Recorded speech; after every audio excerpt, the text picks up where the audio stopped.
When wonderful fields and hills, cypresses and clouds high in the sky are still, keeping silence in the rays of the midday sun, the murmur of a tiny brook speaks to us. Other voices and sounds join this murmur. They are numerous. They belong to lucumens and augurs, artists, musicians, soldiers, and beautiful ladies. These are the voices of people who passed away more than 2,500 years ago in the silence of their countless tombs. These are the voices of the people who used to wield power over these lands.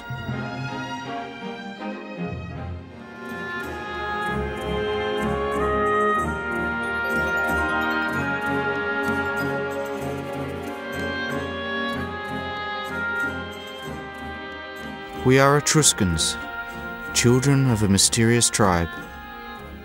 At different times we used to live on the lands of Etruria. Different were our earthly paths, but we could have met on the paths of eternity to tell our story. Maybe one day this message will have found its way to your heart as well.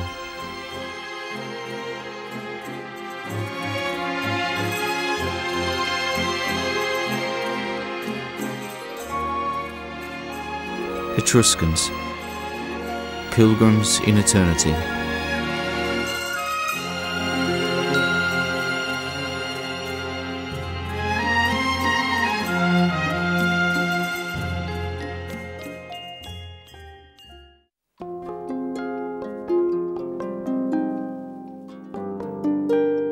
Today, having set off for a journey over the lands of ancient Etruria, we'll be surprised.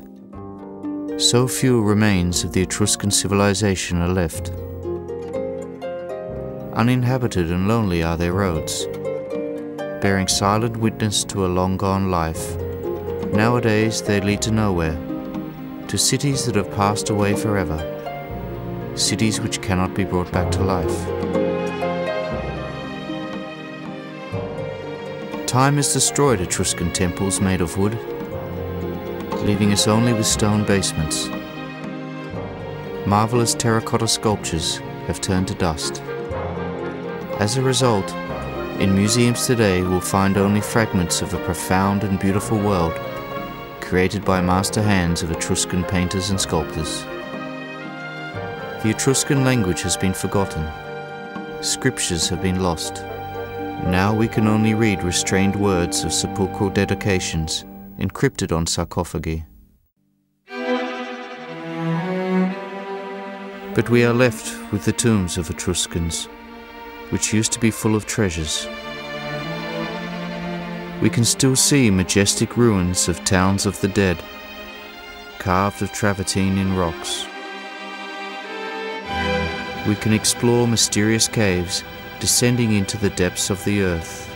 We can wander around enigmatic green barrows that in their own way are ready to tell us the story of the people who believed in immortality.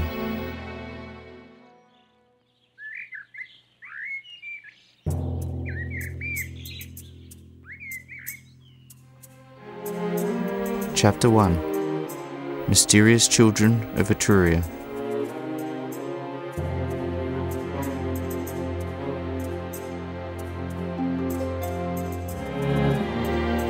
In ancient times, the Etruscans were already shrouded in mystery. They were a people of prophets and magicians, painters and farmers, jewelers and soldiers. Today, no one knows their true story for certain. From the 9th through to the 1st century BC, Etruscans lived in the central part of the Apennine Peninsula, forming one of the brightest civilizations of antiquity. The Etruscans and Greeks passed on their knowledge, wisdom and experience from the fading antique epoch to the ancient Romans. Afterwards, they somehow unexpectedly went away to nowhere, dissolving into the Roman culture. Their fate is full of grandeur and beauty, cryptic tragedy and glory.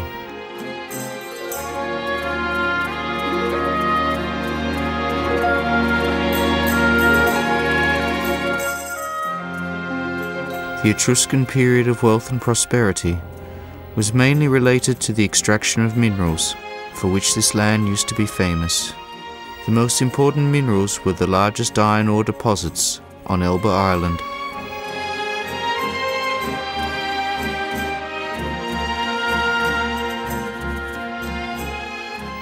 Open pits still exist here nowadays. Travelling around the island, one can observe reconstruction of ancient furnaces meant for metal smelting. These furnaces were used by Etruscans over 2,000 years ago. In those times, the Greeks called this island Italia, smoky, because of the heavy smoke caused by numerous furnaces.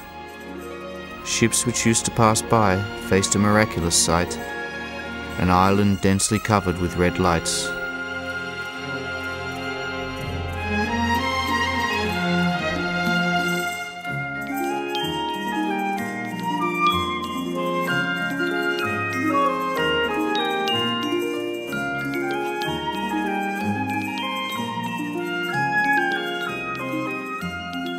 Etruscans were open to different traditions of the East, West, and South.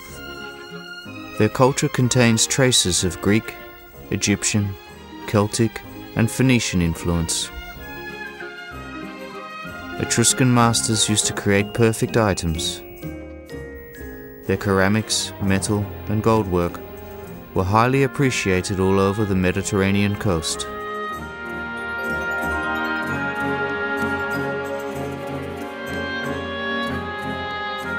It is said that the Gaul and ancient Celts learnt the secrets of the grapevine from Etruscans. First-rate engineers of Etruria knew how to drain large waterlogged swamps. Architects erected bridges, arches, and aqueducts. Nowadays, a network of roads constructed by Etruscans still astonishes. It used to join Etruscan cities and small settlements.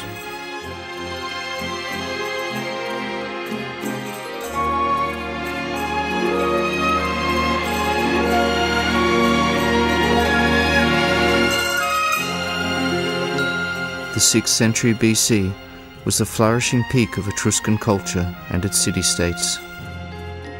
Arretium, Cere, Clusium, Cortona, Perusia, Populonia, Tarquinia, Volterra. Here are just a few names of Etruscan city-states. There is something great and unexplored in even just the names.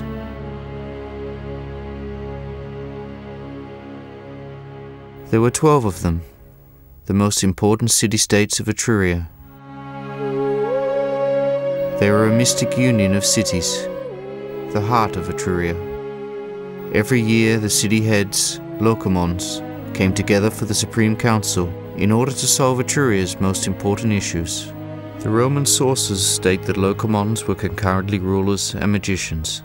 Their position was, in the first place, of a religious nature. Etruscans could have created a powerful empire, but they did not wish to. Of much greater importance to them was to reach spiritual unity. Everywhere in everyday life, Etruscans noticed signs. According to Titus Livius, they were the people who more than anyone else followed religious customs. Since ancient times, their particular care about life after death was astonishing.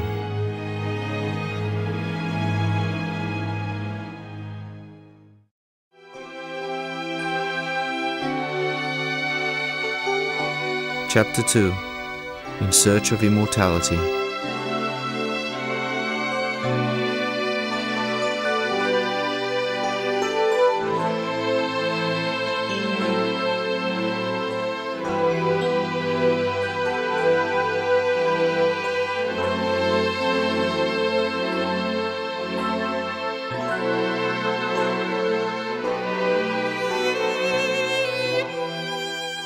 Here is an ancient necropolis of Cere.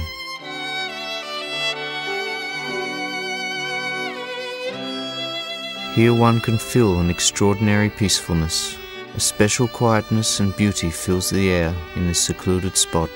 Once you are at this place, your heart enjoys being here.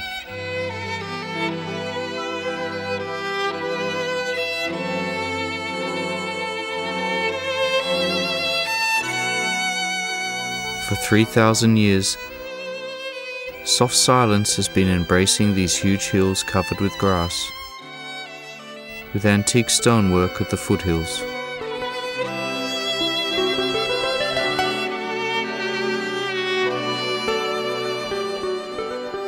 For some people, these barrows were the last shelters in their earthly lives, and the beginning of their pilgrimage in eternity.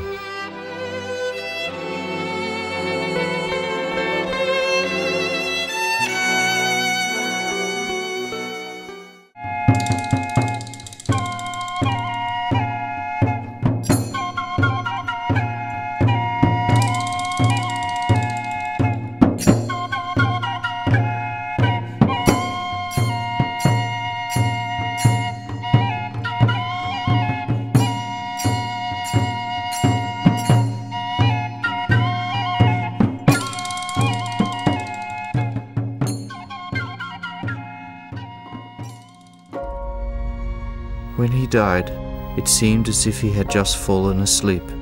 A feast was dedicated to Volterra's funeral. I did not worry for him, who henceforth was following a different path to the other side of life. He was my friend. Our music, dances, songs and ritual combats were the last earthly greeting addressed to him. He was going to be born in the world of gods.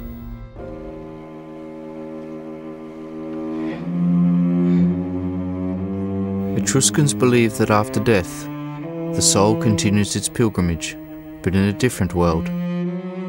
Enriched by new experience, it would return to the earth, because this pilgrimage would last forever.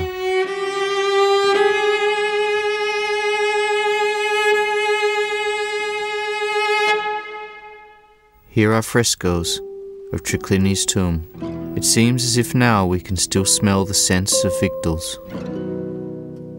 They seem to be alive, these dancing figures. One can see luxurious garments, unusual gestures coming from the depths of the remote world. Clarions and reed pipes have long ago ceased. Laughter has turned in silence, and dances have stopped. But why does an unexpected pain of recognition strike us? How do we recognize a simple and beautiful ideal of life, which we find in the world of free and smiling Etruscans? Thousands of years have passed since the decline of the antique Etruscan culture. Nevertheless, for us it still often appears to be an ideal of the lost enlightened world, happy with its unity with nature.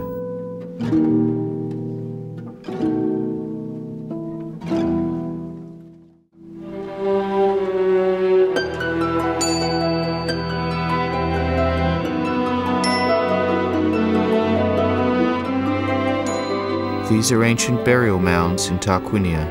A formerly important town of the dead is today turned into a museum. Over 200 ancient burial places out of 700 are decorated with frescoes dated from the 3rd to 6th centuries BC.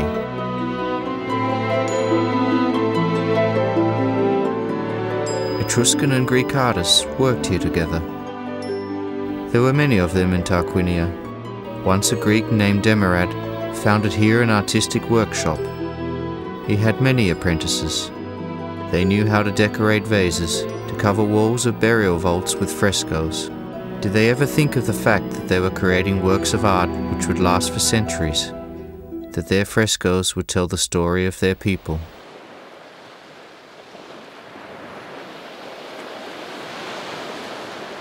Here is a famous tomb decorated with a scene of hunting and fishing. Perhaps we could have seen here something beyond the simple scene of everyday life of Etruscans.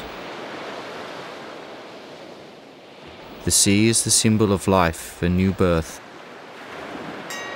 A young diver is similar to a newborn soul that comes into this world, where everything disappears and appears fresh.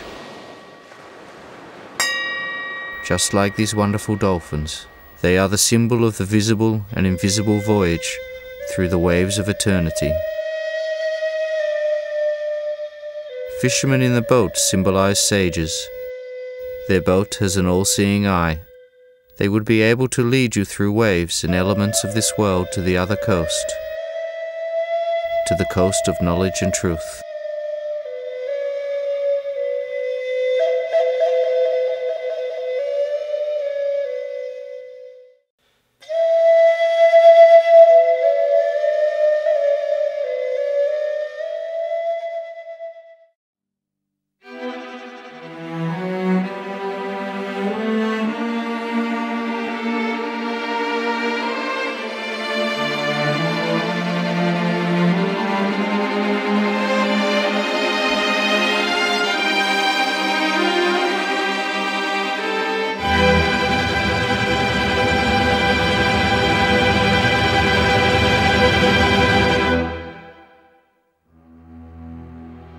I am Val Sperina.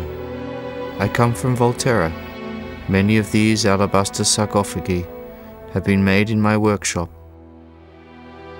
My favorite story is the parting at the gates leading to the other world, a farewell gesturing.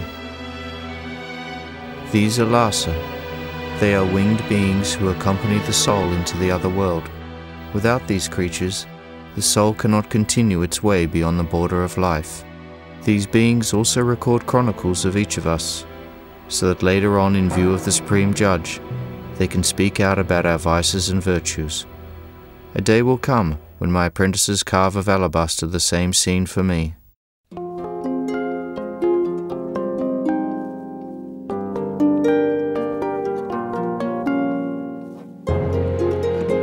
Hundreds, thousands of sarcophagi are kept nowadays in numerous museums of Etruscan history all around central Italy. Among them are true masterpieces. Etruscan sculpture's art astonishes by its masterful creation, to say nothing of sincerity. Like this sarcophagus from Travertine, exhibited in the Museum of Villa Giulia.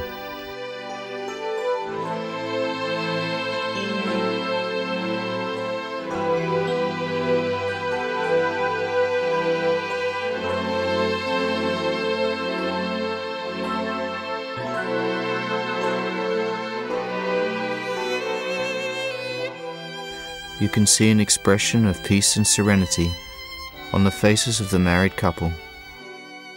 They are not afraid of death. Now they are facing the parting, but they know that they will meet behind the mysterious threshold. True love is stronger than parting.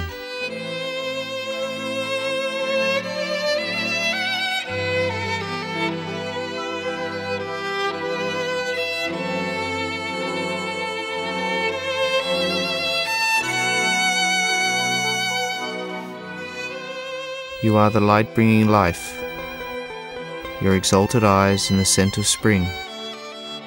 I cannot live without you. You are my moon and my soul. You are the shadow and eternity of mine. I cannot live without you. A dance and harmony, a golden diadem and boundless sea. That's what you are for me. I cannot live without you. You are my sitar and my flute. You are my breeze at night. I shall be waiting for you forever.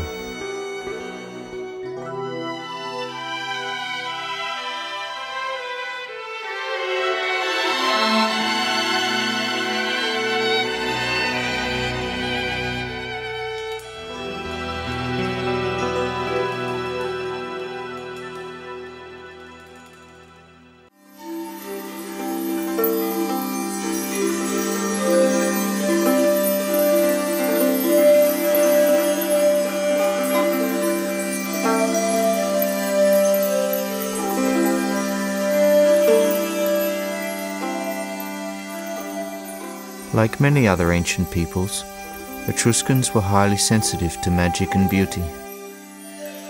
They were very skilled jewelers. All these bracelets, earrings and fibulas formerly belonged to beautiful ladies of Etruria.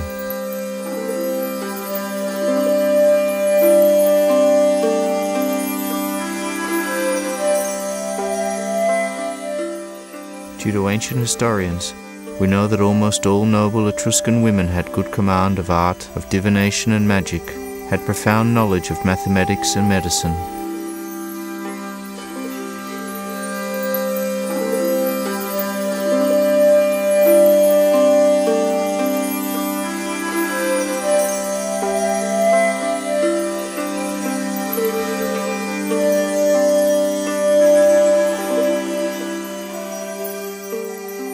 My name is Ramto Kuknia. This necklace is a present from my beloved husband. He gave it to me just before he set off for a long journey beyond the borders of this life. This is another symbol of our eternal love, a magic talisman that will safeguard me the rest of my life.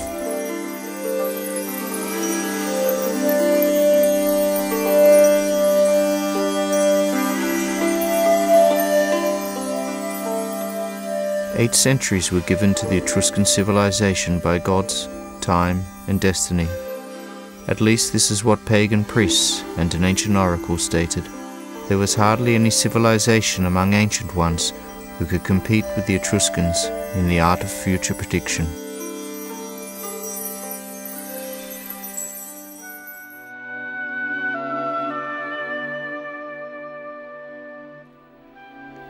Chapter 3. Prophets of the Future.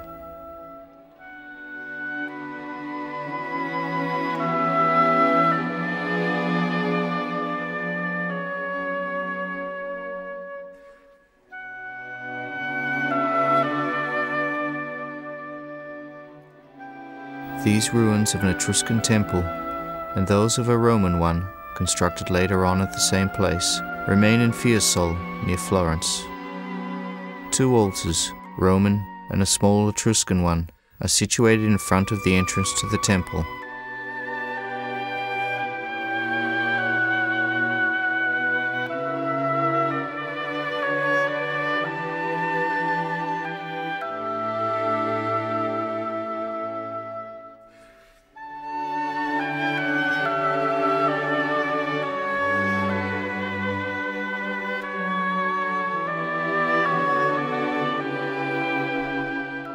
Here Etruscan pagan priests used to carry on their sacred ceremonies, which always took place outdoor in order to read any divine sign from the sky.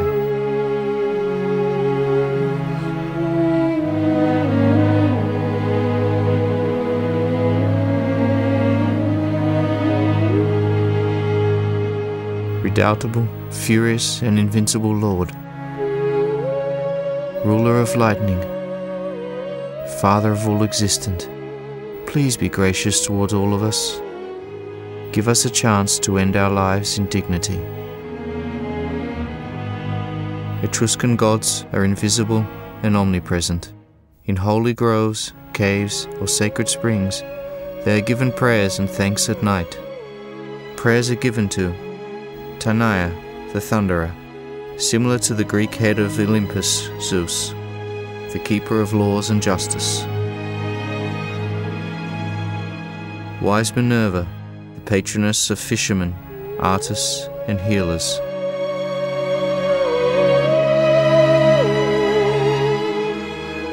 Fearless Hercules, the mighty warrior, defender from evil forces and diseases. Etruscans believe that water heals the body as well as the soul. That is why they assumed Hercule lived near springs. Watching the rising sun, Etruscans extolled and thanked Apollo. They called him Aplu. He was the god of light, concord, and harmony. These golden plates were found not far from the ancient port of Perga. They contain one of few discovered texts in Etruscan language, not of a burial nature. They contain an Etruscan king's address to God. Saint Lady Astarte, this is the holy place created and sanctified by King Teofera Bilanus in the month of sacrifice to the sun. As a gift to the sun, I have built the temple, because on the 3rd year of my rule, in the month of Kera, Astarte asked me to build a temple. Let the statue of God in the temple stay as many years as there are stars in the sky.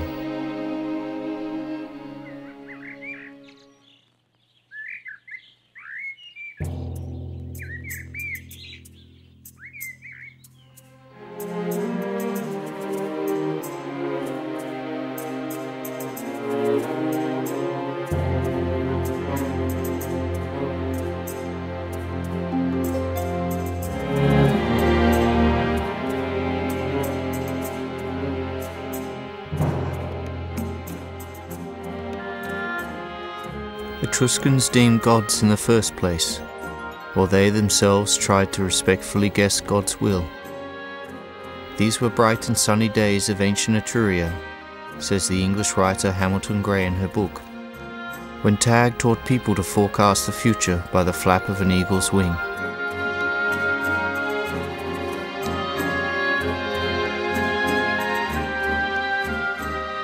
The son of the supreme Etruscan god Tania's name was Tag, or Tagidus. According to the legend told by Cicero, he appeared not far from the village of Tarquini. An infant with grey hair sprang on the freshly dug soil furrow from under the ground in order to bring the divine knowledge to Etruscans. Within one day, Tag grew old, and having implemented his mission, descended back under the ground. Locomons put down his words, and later on, all pagan priests of Etruria, upon rewriting these words, got to know them.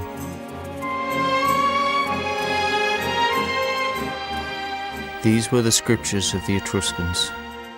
They taught the art of prophecy and rituals of town founding, building of temples and altars. One could find there a teaching about people's destiny after death, as well as the description of rituals meant to alleviate the god's will. Divine laws were known only by priests. They should have their knowledge for the use of all people.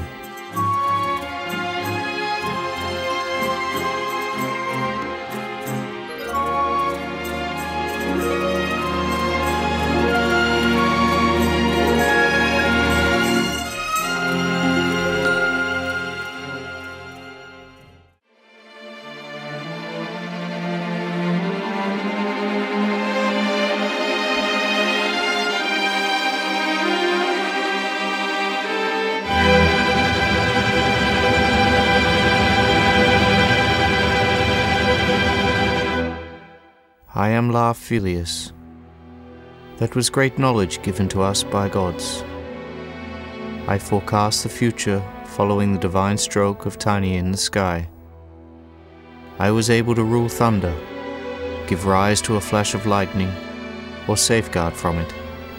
My words will probably tell you very little. It always used to be like that.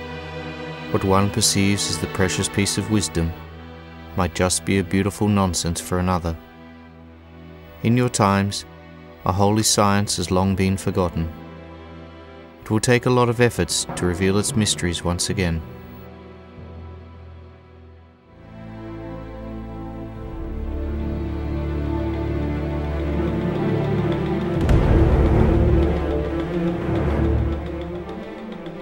Etruscan priests, who told fortunes using the liver of sacrificed animals, were called garuspics. A model of liver remained till nowadays, slightly opens the mysterious veil covering antique knowledge. Each piece was connected with a particular section of the sky, and the god patronizing it. It was believed that at the moment of sacrifice, the gods changed organs of the animal, thus giving signs to interpreters. There were other communities of pagan priests. Augurs used to forecast the future by the flight of birds.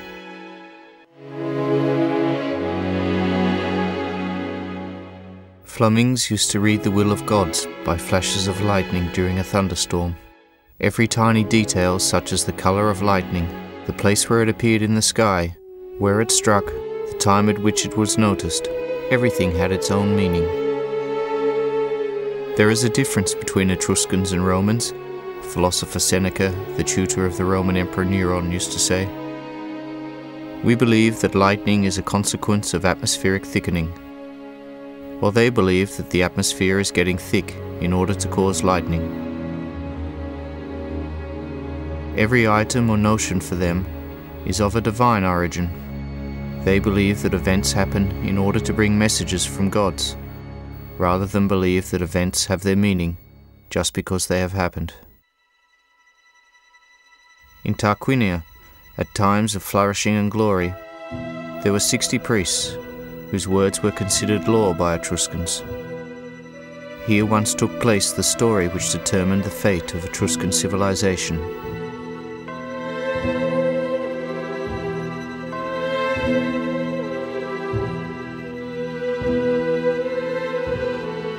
I am Aeuli, Kyli, Vipinus, Agaruspic.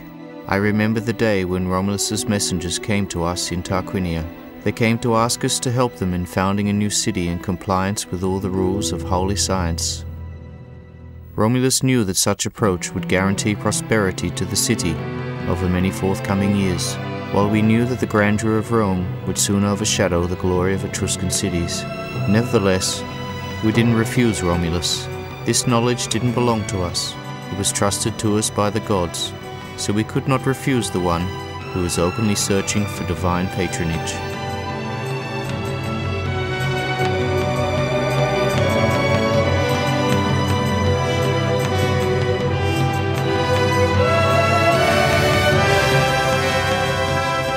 Chapter 4. The City of the She-Wolf.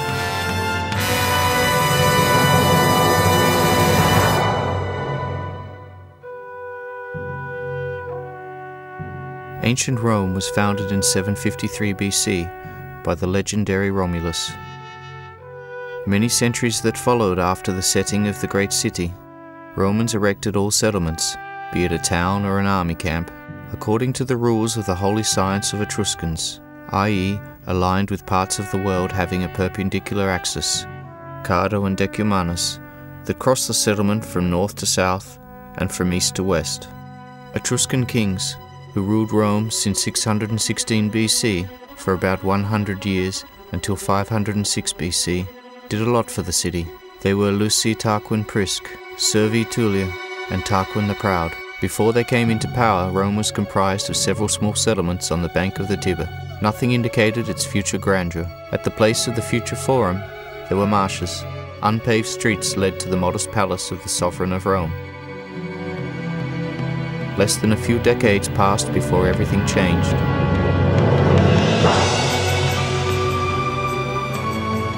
The marshy territories were drained. Rome launched its own monetary system, paved its first roads, and constructed aqueducts. Above the flat line of small houses, a grand temple shot up devoted to Jupiter, Juno, and Minerva.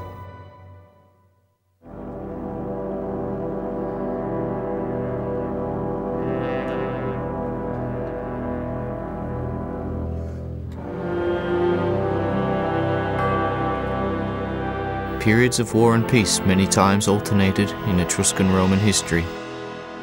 We know about one of its episodes due to Plutarch, who told it in the form of a beautiful legend.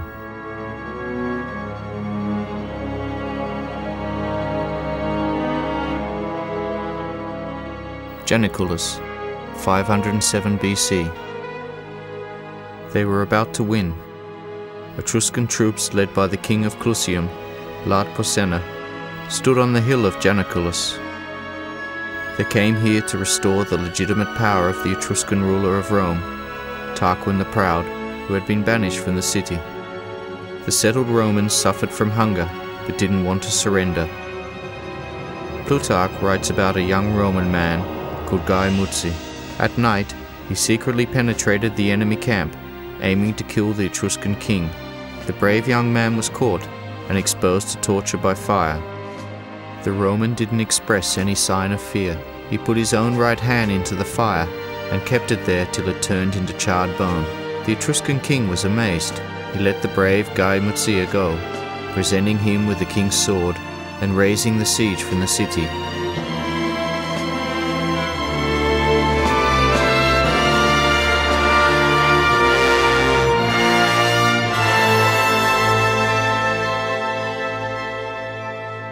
My name is Lard Petrus.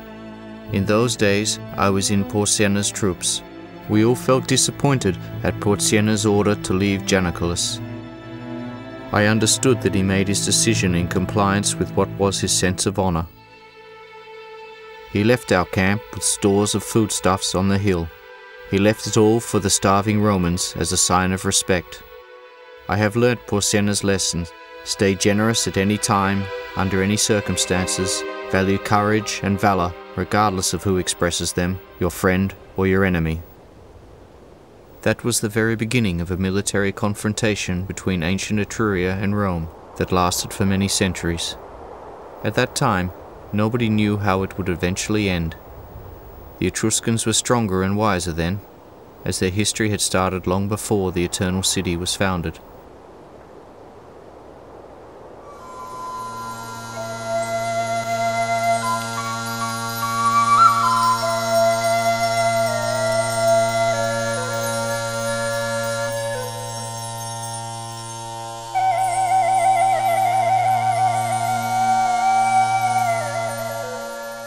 Over the centuries, the Etruscans many times saved Rome from trouble.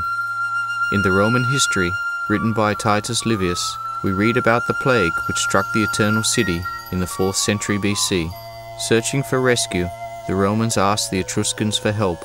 Garuspics organized a ritual dance in order to placate the gods. Dancers and flute players in masks moved silently and smoothly, following the sounds of the reed pipe. This was not just a simple dance, but a holy ceremony. The plague finally left Rome.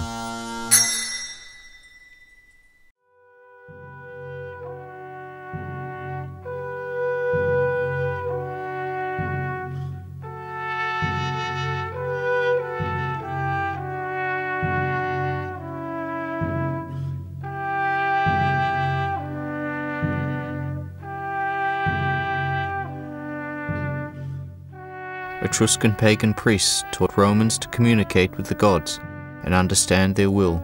They taught them to set up and keep ties with the invisible world. The historian Titus Livius states that Roman patricians used to send their children to Etruria for studies. They used to send them to Tarquinia, Serra, Perusia, where children studied the Etruscan language as well as the basics of the sacred teaching of Tagus. The historian Tacit recalls the words of the Roman Emperor Claudius I addressed to the Senate. It often happened.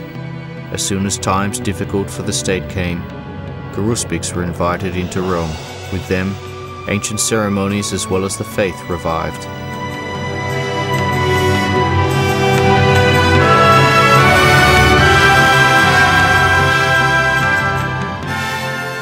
Etruria and ancient Rome. Two great civilizations tied up by a common destiny met on the roads of history. One was already turning to the dawn. The other was about to turn into the beginning of a new world.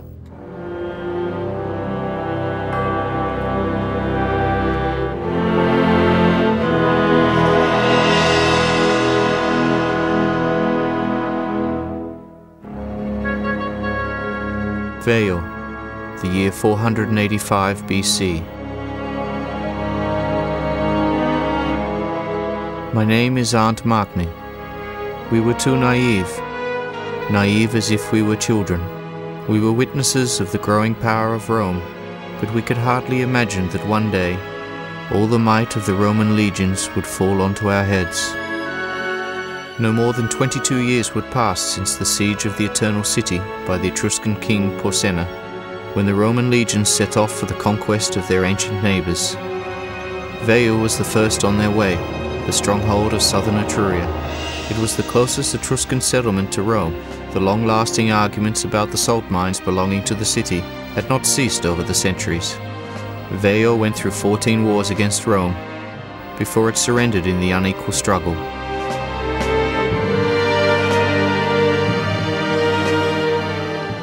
My name is Verta Patruus. I was among the defenders of Veio. We were courageous soldiers, but we were constantly defending while Rome kept creating its empire, which was to turn into the greatest empire of the ancient world.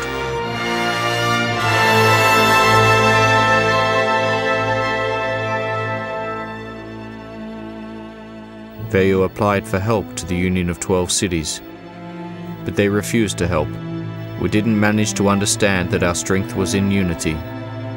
Everyone stood for oneself. We lost this war. The final siege of Veio lasted 10 years. Only in 396 BC did Roman leader Marcus Furius Camille manage to seize the city. Veio surrendered and was burnt, while Marcus Furius Camille cried at its ruins.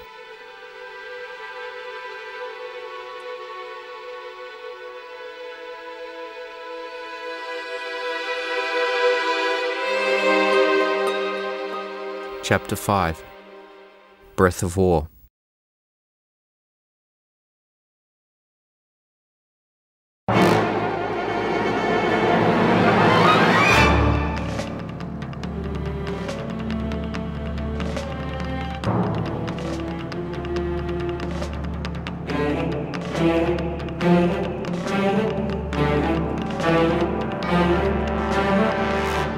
Etruria, the 4th century BC. The fire of war hasn't ceased on the territory that used to be free and safe, in the world of happy and smiling Etruscans. The war exhausts, bringing fear of death and desperation. One by one, Etruscan towns have been conquered, and the freedom-loving people joined to the bosom of the Roman Empire. Etruscans became overwhelmed with anguish. Does the immortality they expected look like this?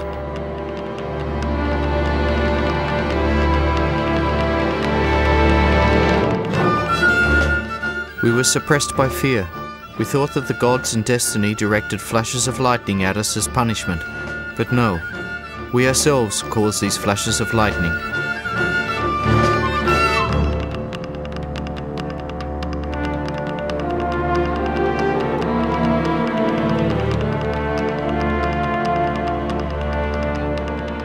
Fear and oblivion settled in our hearts. We stopped believing ourselves and in ourselves.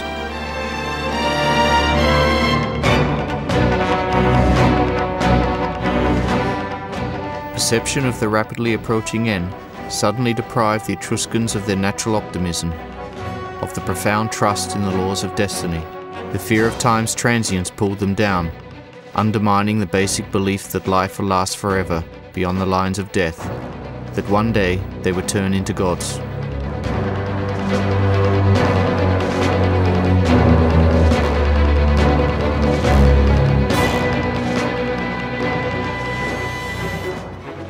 His soul's fair temple is defaced. To those weak ruins muster troops of cares, to ask the spotted princess how she fares. She says her subjects with foul insurrection have battered down her consecrated wall, and by their mortal fault brought in subjection her immortality, and made her thrall to living death and pain perpetual.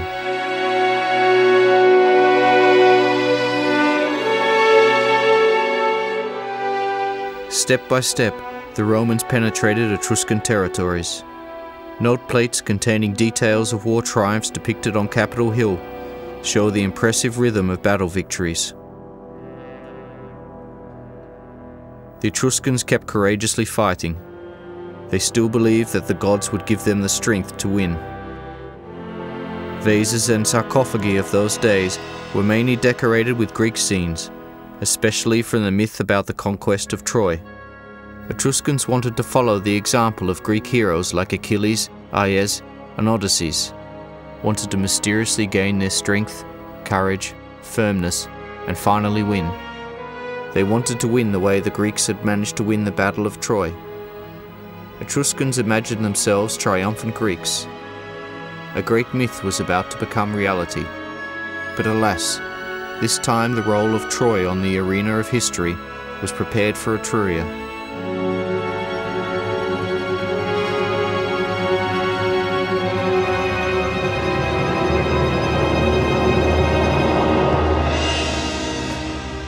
For much imaginary work there was. Here, the painter had anatomized. Time's ruin, beauty's wreck, and grim care's reign. Here weeps Hecuba, here Priam dies. Here manly Hector faints, here Troilus swoons. Here friend by friend in bloody channel lies, and friend to friend gives unadvised wounds.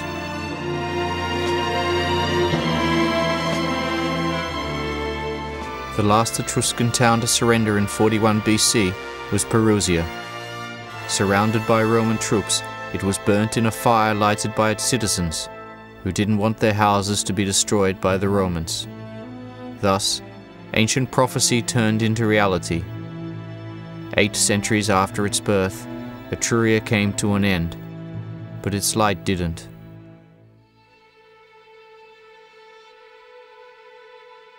I am Lat Centenate Caesa. I was one of those who kept ancient teachings. All the existent appears, becomes old, and dies in order to be born again. People, civilizations, towns, everything has its own time. Our time came, and we silently went away. Our language was forgotten. There is hardly anyone who recalls the names of our gods, but we shared all our knowledge with Rome and turned into its part. As a result, ancient Rome became the center of the entire Western world. While memory about us, it will not disappear.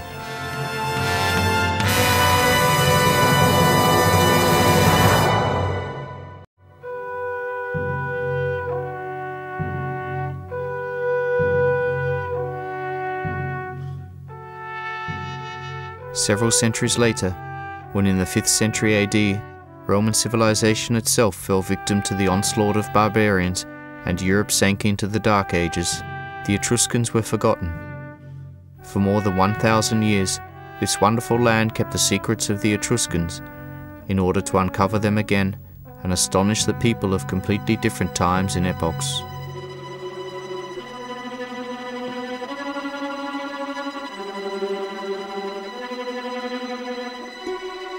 Epilogue.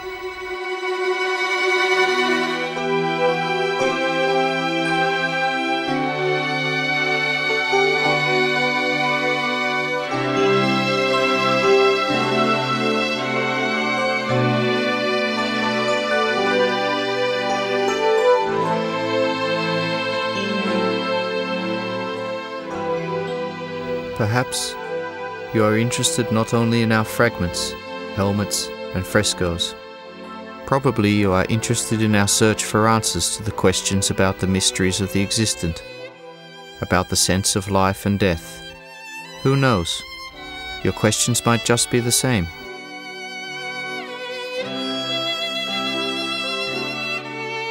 This terracotta sculpture of Apollo was found at the place of the former Etruscan temple, Portonaccio in Veio.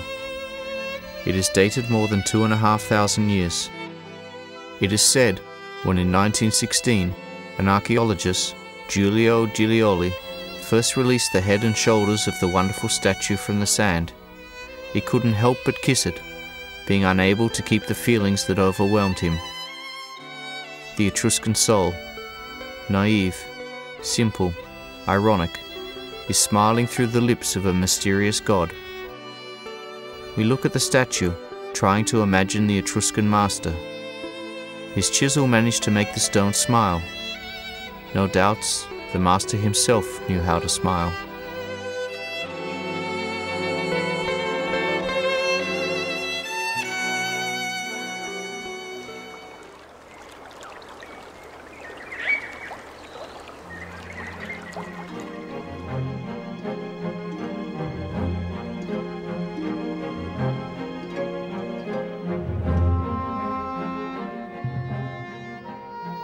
We are Etruscans.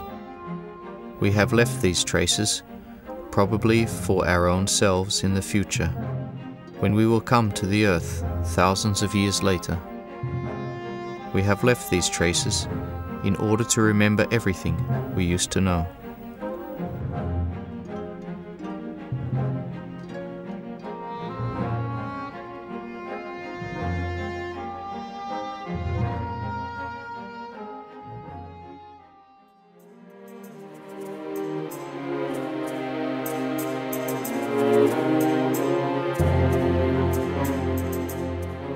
The sun is setting. Permanently moving clouds are changing their forms. twilight is covering the hills of Etruria. Similarly, the light of the Etruscan civilization has gone and disappeared. There is only an enigmatic scent of mystery which hasn't lifted over the centuries. Etruscans are smiling to us through the centuries, as if to say, aren't we all pilgrims in eternity?